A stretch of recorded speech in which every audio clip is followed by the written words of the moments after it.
Une fois de plus, c'est une joie de vous retrouver, citoyens, citoyennes, au Témiscamingue et en Abitibi sur TVC9 et Témis TV.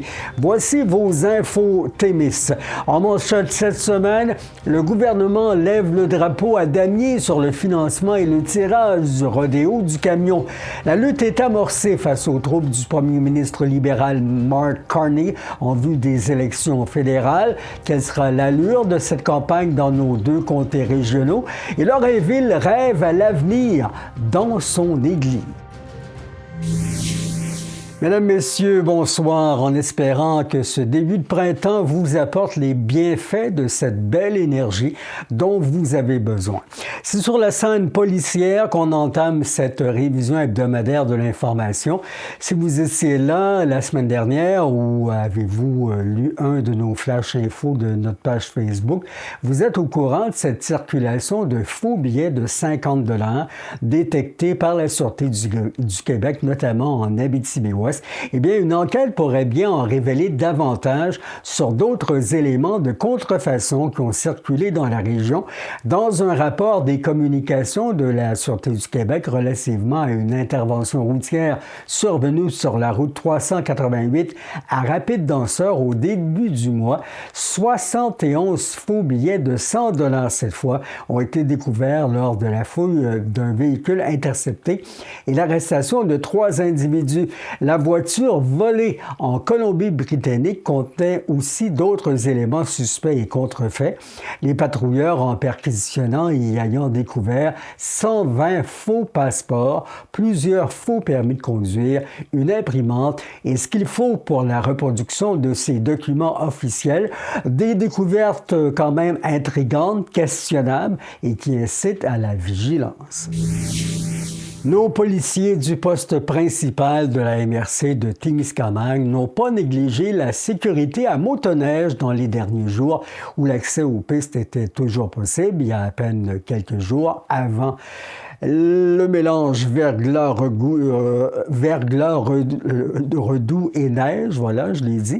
2 patrouilleurs, Randy Lepage-Pagé et Francis Aumont, ont chevauché leur machine sur plus de 1000 km. Leur déplacement qui s'est étendu sur le sentier 43 de Ville-Marie au Rapide des Joachans et la piste 386 vers la réseauphonique La Vérandrie et Ville-Marie par le tracé 63. Ils en ont profité pour faire des arrêts appréciés réciproquement de tous à Kébahouek et Kétié-Sakik. Résultat, 112 interceptions, 28 constats d'infraction, 8 avis de vérification mécanique et 4 contrôles de vérification d'alcool et de drogue.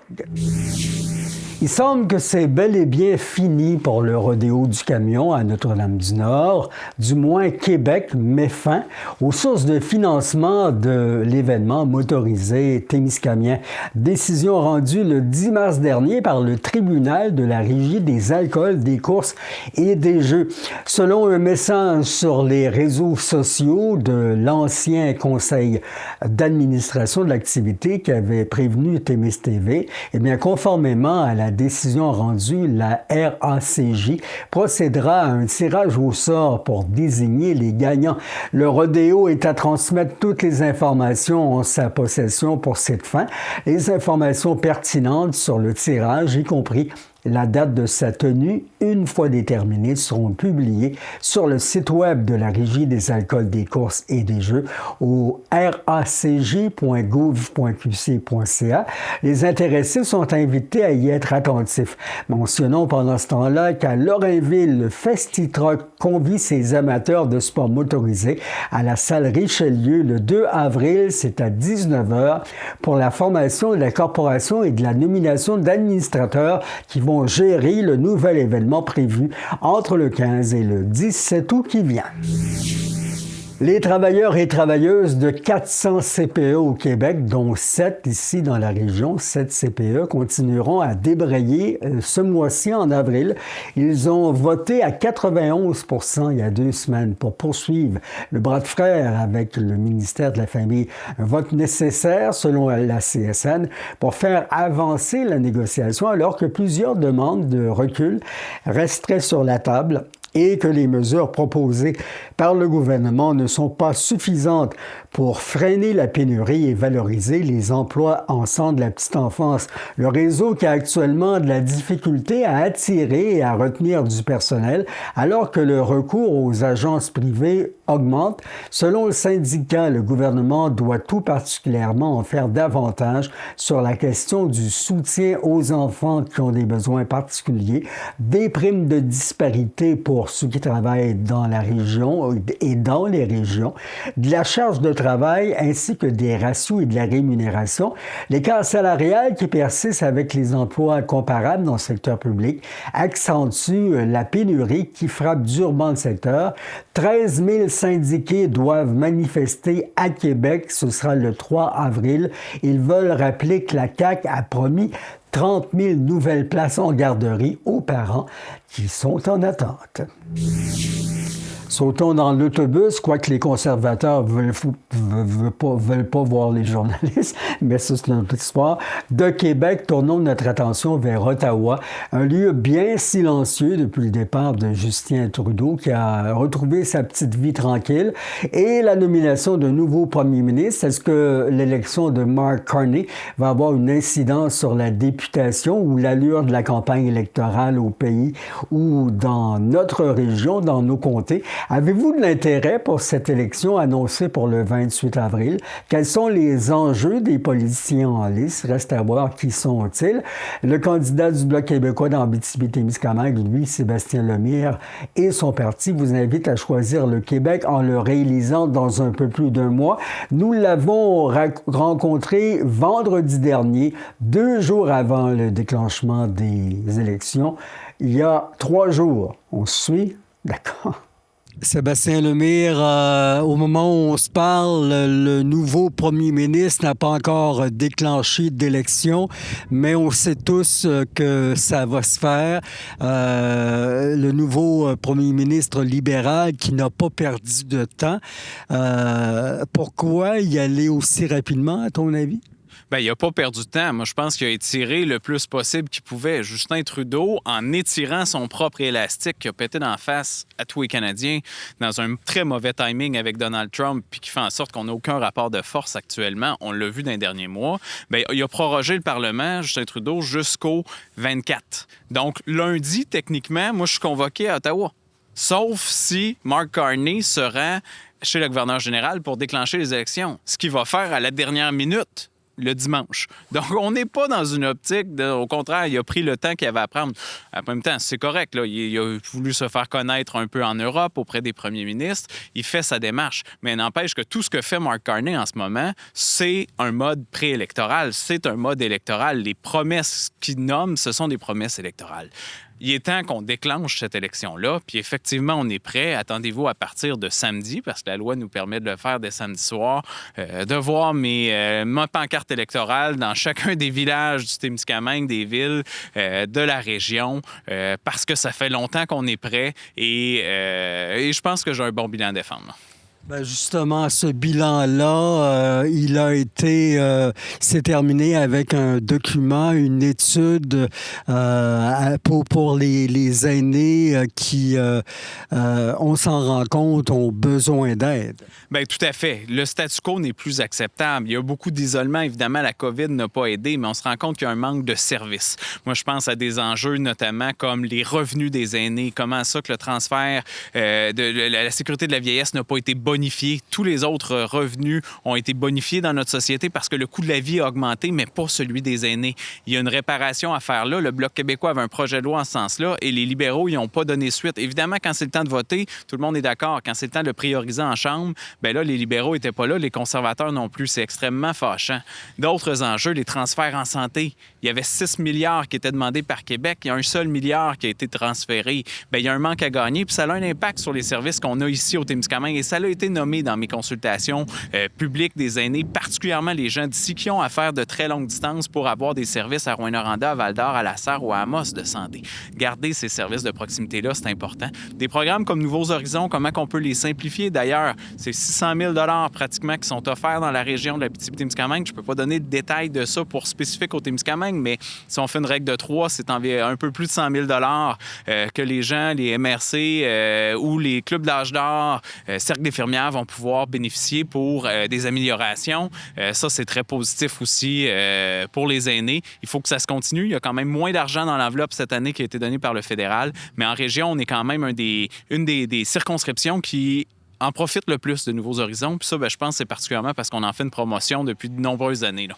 Ce dont le Bloc québécois est fier aussi, c'est d'avoir collaboré à comment dire, améliorer les choses au niveau sportif, même que le programme est prolongé là, pour les années à venir. On est fiers de ça au Bloc et chez Sébastien Lemire. Tu parles de l'enquête publique indépendante? Bien, en fait, moi, ce que j'aurais souhaité, c'est une véritable enquête publique. Ce qui est prolongé dans le contexte, c'est un peu cette commission-là volontaire. Et j'ai l'impression que c'est justement parce qu'ils n'ont pas pris le bon véhicule. Les libéraux ont fait un choix politique qui visait à ménager la chèvre et le chou dans leurs petits amis qui sont encore dans les fédérations sportives, que finalement, ça traîne de la patte. Parce que moi, le véhicule qu'ils ont choisi, bien, c'est celui dans lequel les victimes ne sont pas protégées. Donc, ils n'ont pas été portés à vouloir faire partie de la solution davantage de peur de représailles. Parce qu'il y a tout un système là-dedans qu'on a dénoncé à travers pratiquement 2 ans de comité puis un rapport très volumineux au comité du patrimoine. C'est la culture du silence. Comment c'est possible d'acheter cette culture du silence-là? Comment qu'une independent third party, une troisième partie indépendante, de demander à une firme d'enquêter sur des allégations, bien, fait en sorte que finalement, ça servait au camouflage. Ça contaminait des preuves qui auraient pu être données à la police, puis ça prépare les agresseurs, dans le fond, dans leur défense, et ça isole encore plus la victime. Donc, ces choses-là, c'est des choses que je continue de dénoncer. Je suis très fier de l'impact qu'on a pu avoir dans tout le dossier Hockey Canada, Soccer Canada. Il y a 15 dirigeants de fédérations nationales à travers le Canada qui ont changé de tête parce que, justement, ils n'ont pas été présents pour sauvegarder l'intégrité des victimes d'abus financiers, sexuels, physiques ou psychologiques.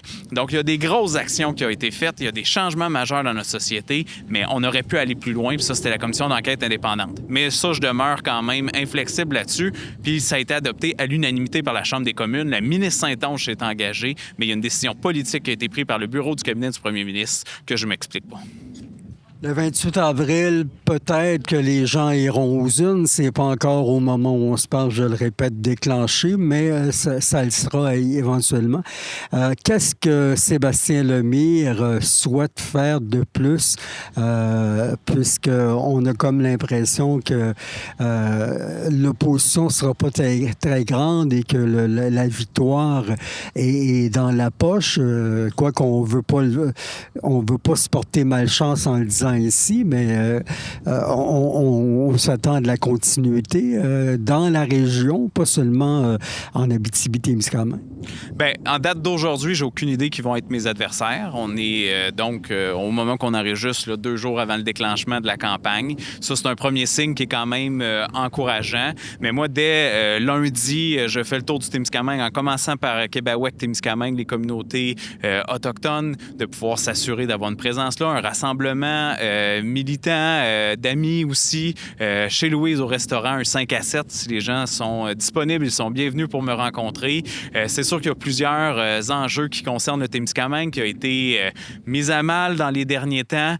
Plusieurs enjeux qu'on a pu défendre. D'autres enjeux doivent aller plus loin. Tout l'enjeu, évidemment, forestier. L'URDAT va faire partie des priorités de campagne électorale. Ça, il y a plusieurs démarches. Même le nouveau ministre Côté-Blois a reçu le document qu'on a préparé. On avait rencontré l'ancien ministre McCauley de l'Agriculture. Les sommes qui étaient investies à Kapuskasing doivent être transférées dans l'URDAT, donc l'Université du Québec, à Notre-Dame-du-Nord.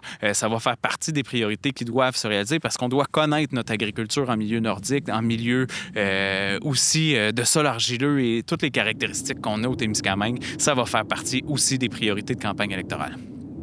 Évidemment, les difficultés forestières sont encore présentes. Évidemment, c'est Québec qui doit faire quelque chose, mais Sébastien Lemire est sollicité par les citoyens ici. Hein? Bien, c'est sûr que Québec a un mot à dire, mais Ottawa l'a aussi. Puis quand je regarde les négociations qui se passent en ce moment, bien, dans les derniers mois, bien, on voit qu'il y a un sursis qui a été donné pour l'automobile, donc le sud de l'Ontario. On voit que les priorités canadiennes, quand on demande l'unité canadienne, c'est pour servir l'industrie du pétrole et du gaz, puis c'est pour servir l'automobile. Les priorités québécoises, comme la crise du bois-d'œuvre, bien, ça fait 30 ans qu'on la subit, particulièrement ici au Témiscamingue. Pour moi, il y a un enjeu fondamental de justice qui doit se faire. C'est une question de priorité. On doit la régler parce que le régime forestier respecte les normes de l'OMC. On est victime de ça au Québec parce qu'on a pris les bonnes décisions. Mais parce qu'on est justement d'un océan à l'autre, les décisions de la Colombie-Britannique font en sorte qu'il y a eu ces tarifs-là depuis des années. C'est sûr que l'industrie forestière aura à trouver des solutions, mais c'est vrai pour tous les autres types d'industries. Il va falloir qu'il y ait des gestes concrets qui soient posés. Puis dans la négociation avec les Américains, eux ont besoin aussi du bois d'œuvre, ont besoin du bois de la région, notamment. Pourquoi? Parce que leur maison, à 40 % est construite de bois canadien. Donc, si ça leur coûte plus cher, bien, c'est tout l'ensemble de la maison qui va leur coûter plus cher à cause des tarifs douaniers qu'ils nous importent, qui vont s'imposer à eux-mêmes, finalement. Donc ça, moi, ça me questionne énormément. Mais est-ce qu'on peut miser sur la transformation? On en parle depuis tellement d'années. Je pense qu'on a un momentum là de la part des gouvernements d'investir dans la transformation. Est-ce qu'on peut rêver un IKEA québécois peut-être en Abitibi ou au Témiscamingue? Pourquoi pas? Mais assurément, soutenir les entreprises qui sont là, Chantier Chibougamau, par exemple, Commonwealth Plywood, trouver un acheteur à Ranier. Il y a une responsabilité de la part des gouvernements de ce côté-là pour redynamiser effectivement l'industrie forestière au Témiscamingue. Mais c'est vrai aussi en agriculture, ça va prendre un abattoir. Le timing est là. Au lieu d'envoyer nos bœufs à Plattsburgh, c'est-à-dire, on peut-tu les faire abattre au Témiscamingue et les manger? On se donne les meilleures normes environnementales, les meilleures normes de bien-être animal, de qualité de viande, mais on ne la consomme pas. On peut-tu changer ces paradigmes-là? Bien, ça va prendre de la transformation, ça va prendre des circuits courts, et c'est ça l'opportunité qu'on a à saisir face aux Américains. Campagne électorale, qu'est-ce que demande un électeur de Abitibi-Témiscamingue à Sébastien Lemire depuis toutes ces années? Bien, c'est une bonne question. Je dirais que je reçois beaucoup d'encouragement, puis de continuer. Ça, sincèrement, quand arrive une campagne électorale, je pense que ce que me demandaient les gens, c'était de continuer. C'est peut-être pas la réponse que vous attendiez, mais je pense que c'est quand même celle qui est nommée. Pourquoi? Parce que je pense que j'ai une proximité sur les rapports des gens, puis je suis capable de sortir du discours politique conventionnel pour nommer la région et le faire le plus fréquemment possible par bien des tribunes. Moi, le travail que j'ai fait en comité comme porte-parole de l'industrie a nommé beaucoup d'enjeux de la région. Le premier, c'est Internet haute vitesse, mais c'était surtout dans l'autre mandat qu'on a obtenu avec l'opération de vitesse. Tout l'argent du fédéral a été transféré à Québec. Ça a été un énorme succès. Ça, je suis très fier de ça. Il faut que ça se poursuive au niveau aussi de la pénurie de la main-d'œuvre. On a nommé des enjeux de la région, les minéraux critiques stratégiques. Ça va intéresser aussi beaucoup les gens au Témiscamingue, mais il faut partir de la mine. Il faut amener de la transformation aussi. Il faut que les ressources soient valorisées. Ça prend les partenariats avec les Premières Nations. Aussi, ce travail-là avec les Premières Nations doit se continuer aussi davantage. Moi, c'est une belle fierté d'être maintenant porte-parole des relations avec les Premières Nations.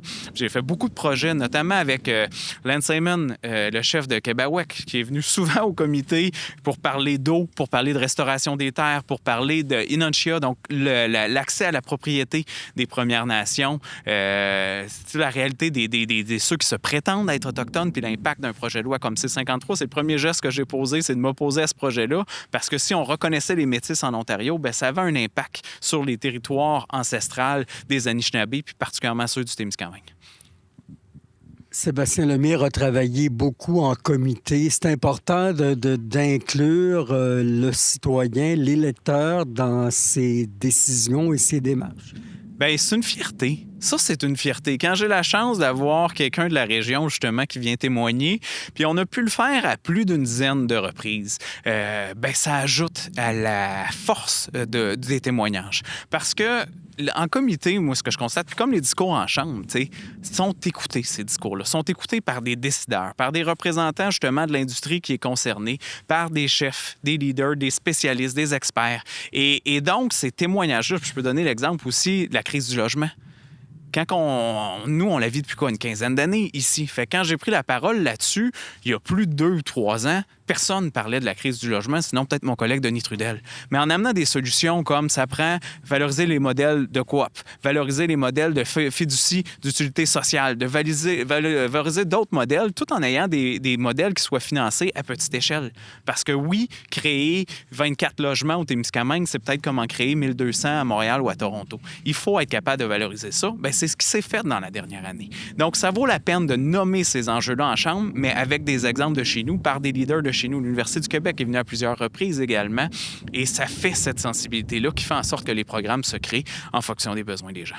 On attend de voir les visages et les noms des concurrents à cette élection et on vous souhaite un bon succès.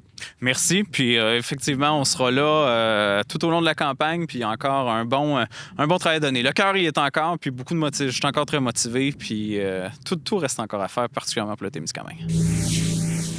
Implanté il y a 6 ans en premier lieu au Témiscamingue, le programme de travailleuses de rang est menacé alors que malgré l'ajout d'intervenants, son financement est dur à obtenir. D'ici le printemps 2026, si le gouvernement ne rehausse pas son appui, ce sera fini.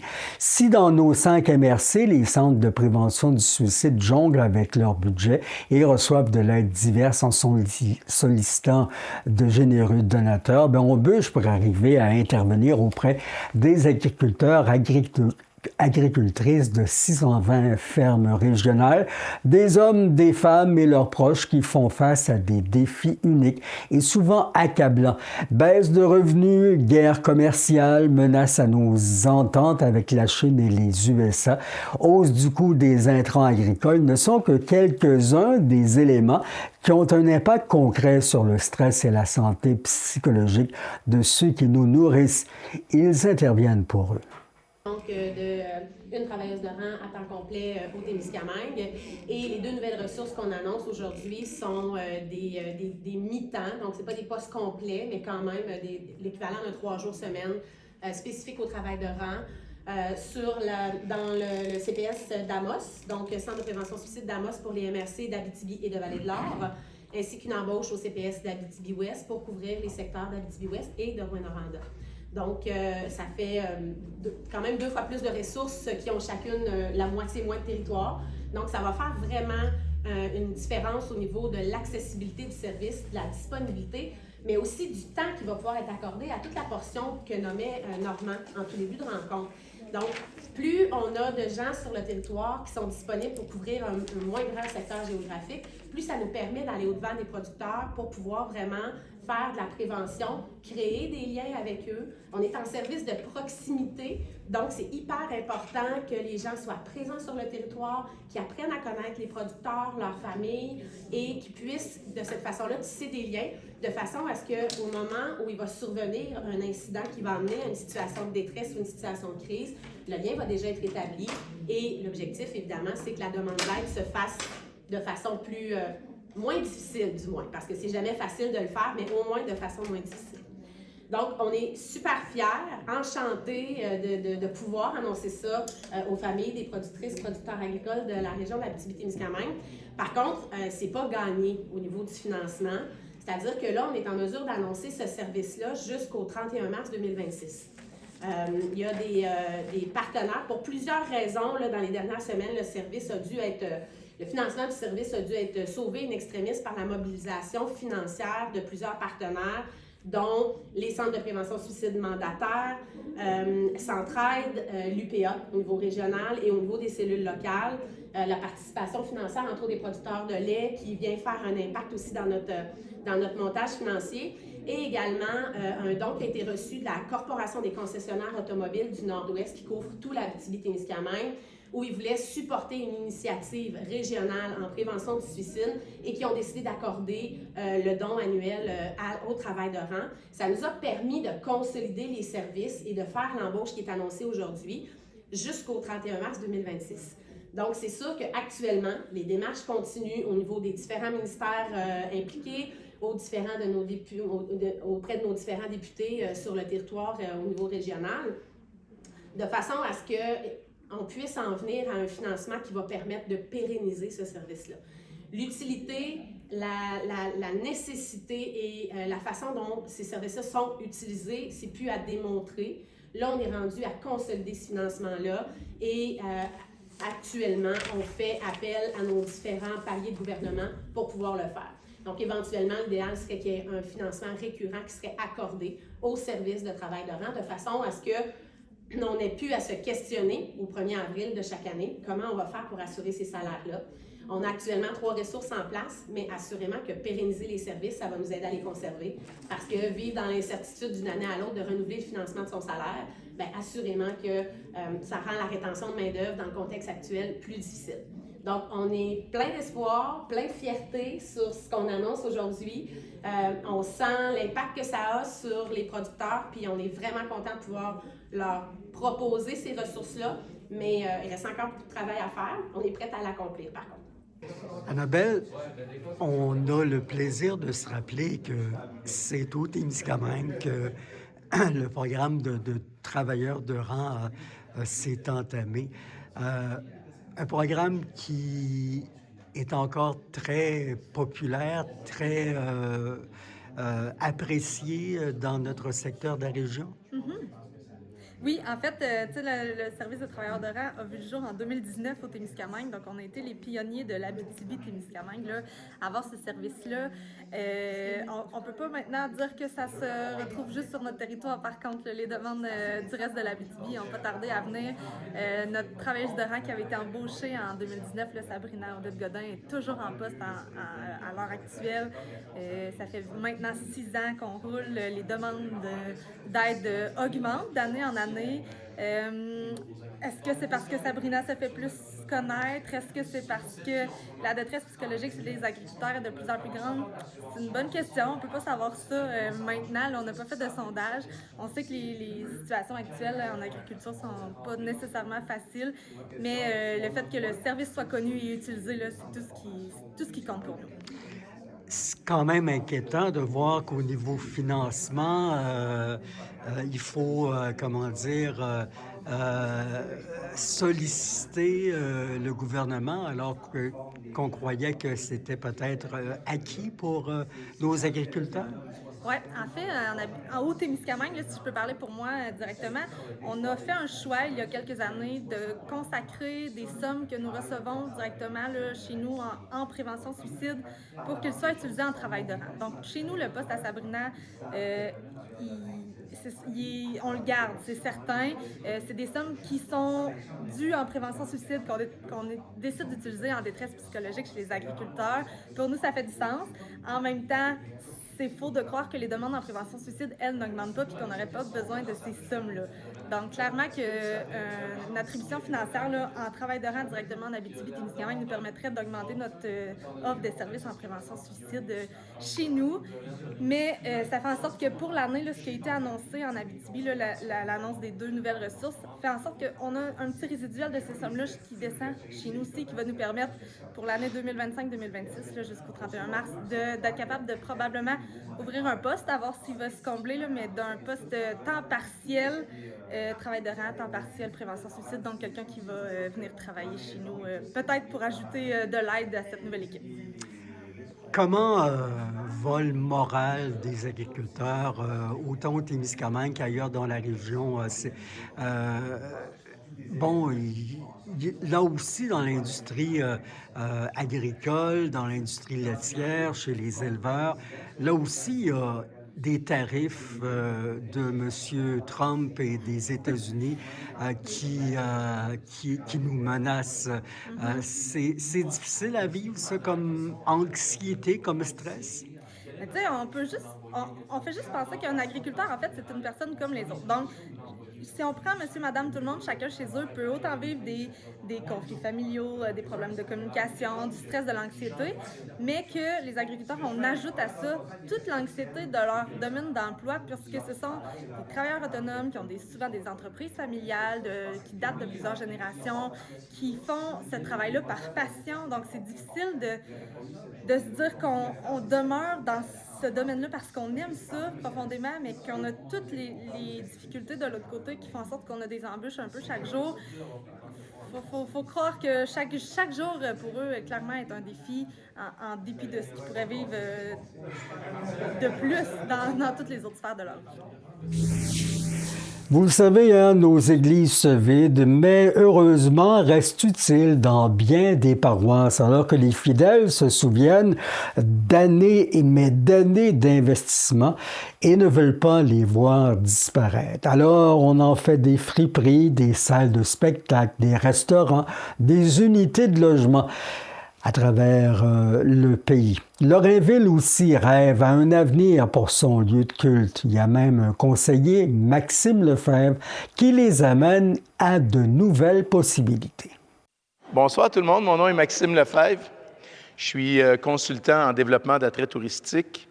Ça me fait grand plaisir d'accompagner dans le développement du projet de l'Église, moi je l'appelle l'Église Lorrainville 2.0. C'est une initiative du RIFT, de certains citoyens ont décidé d'entamer une stratégie dans la perspective de transformer l'Église. Et ça semble avancer, il y a un engouement, il y a un intérêt de rencontre en rencontre. Actuellement, le projet est encore flou, il faut donner le temps au temps, comme on dit, mais il y a vraiment un engagement. À la base, qu'est-ce qui s'est passé pour qu'on décide de travailler là-dessus? Bien, c'est une initiative citoyenne, entre autres. À l'origine, on voulait marquer le coup, attirer des gens, attirer des touristes dans l'Église. On a fait une étude de marché à l'origine qui disait que le marché ne s'y prêtait peut-être pas. Maintenant, si le marché ne s'y prête pas pour un spectacle, exemple numérique, il peut se prêter à d'autres choses. Donc, on est en train de revisiter le plan d'affaires, le modèle d'affaires, et de revisiter la façon d'utiliser ce que j'appelle le pied carré, ça c'est mon boulot comme consultant, c'est-à-dire qu'est-ce qu'on peut faire à chaque endroit pour maximiser les revenus et surtout que ça demeure ancré dans l'héritage patrimonial du milieu pour que les citoyens se reconnaissent dans ce projet-là. Vous l'avez dit, vous êtes un consultant, oui, mais qui est Maxime Lefebvre à part ça? Il a fait quoi pour arriver comme ça au Témis puis travailler sur le projet? Bien, je vais être honnête, je viens du Témiscamingue, je viens de Rimini, mais c'est un hasard, ça n'avait rien à voir. Je travaille, moi, depuis 30 ans, je travaille dans l'univers touristique. Entre autres, je faisais de l'événement corporatif et de l'événement touristique, de l'événement culinaire et tout ça. J'ai également été entrepreneur un petit peu en tourisme et tout ça. Et puis maintenant, je concentre ma pratique uniquement sur les stratégies en tourisme, entre autres avec le Zoo de Granby, entre autres avec, que ce soit certains musées un peu partout au Québec et tout ça. Puis, on est venu me chercher, entre autres, dans une stratégie, dans une perspective de faire de la mise en marché avec des spectacles numériques sur des musées. Puis, de fil en aiguille, j'ai fait comprendre que le soleil se couchait tard en Abitibi-Témiscamingue, de penser éclairer des extérieurs l'été, c'était peut-être pas bon. Donc, on a aimé, je pense, humblement, je le pense, ma sincérité, et ça fait qu'on a décidé de vouloir continuer à travailler avec moi dans la perspective du projet Lorrainville. Donc, les gens de Lorrainville ont dit notre Église... Bien, je dirais, d'entrée de jeu, la fabrique est comme, en passant tout à l'heure, quelqu'un disait, partout au Témiscamingue, on se pose la question, c'est totalement faux, c'est partout au Québec. On se pose la question avec les églises, on est conscient que la pratique a changé, on en est conscient, dans les différents évêchés aussi, on se dit, il faut faire autrement. On fait des condos, on fait Exactement. Et maintenant, moi, je pense que c'est une des raisons pourquoi qu'on me garde comme consultant. Je travaille également en Gaspésie, je travaille ailleurs au Québec également sur d'autres églises. Je crois fermement que les projets doivent être ancrés dans le milieu, créer de la fierté. Ici, pour moi, je pense que c'est un peu plus facile, c'est intuitif jusqu'à temps que je cherche la réponse des citoyens, mais jusqu'à maintenant, la réponse est bonne. Personne ne me dit non. Je ne dois pas être trop fou jusqu'à maintenant. Et on doit continuer à travailler le plan d'affaires ensemble, de façon communale, pour s'assurer, encore une fois, que les citoyens disent oui au projet. Mais ça demande beaucoup d'abnégation de la part des citoyens de croire à un projet qui n'existe pas. Mais tout se peut dans une église.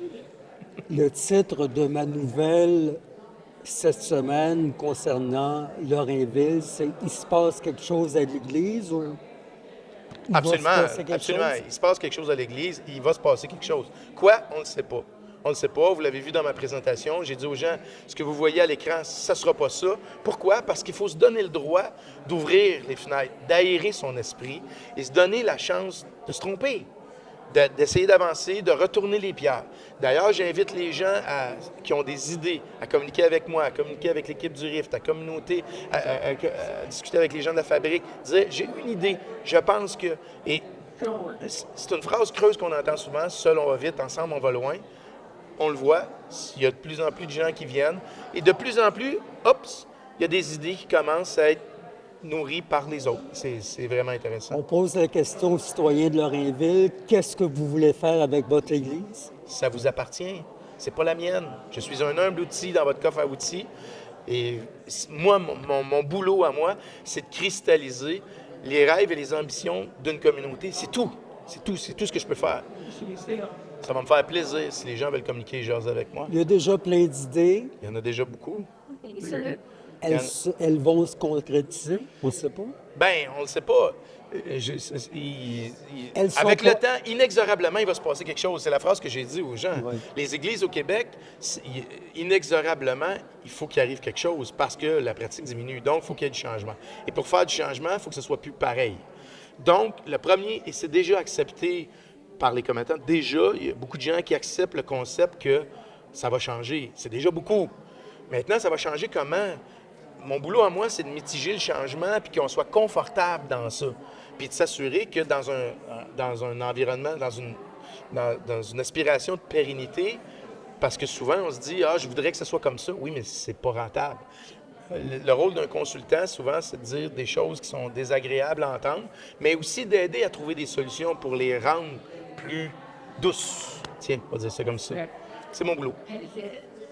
À tous les jours, toutes les semaines, il y a des rencontres pour faire avancer les idées. Bien, ce qui arrive, c'est que là, comme c'est là, on a développé 9 pôles sur lesquels on va travailler. Il y a des gens qui portent ces pôles-là, mais qui doivent également parler avec les gens du milieu. Et souvent, on va parler avec moi, puis on va essayer de cristalliser le projet avec tous ces axes-là pour en faire quelque chose de porteur. Maintenant, ce qui l'est moins, il risque de tomber. Ce qui l'est plus, il risque d'en apparaître d'autres. Donc, est-ce que c'est à tous les jours? Oui, non, peut-être. Parfois, oui. Parfois, on travaille de façon… Puis, des idées, parfois, il faut les laisser en jachère pour les laisser se nourrir. Il faut laisser le temps au temps.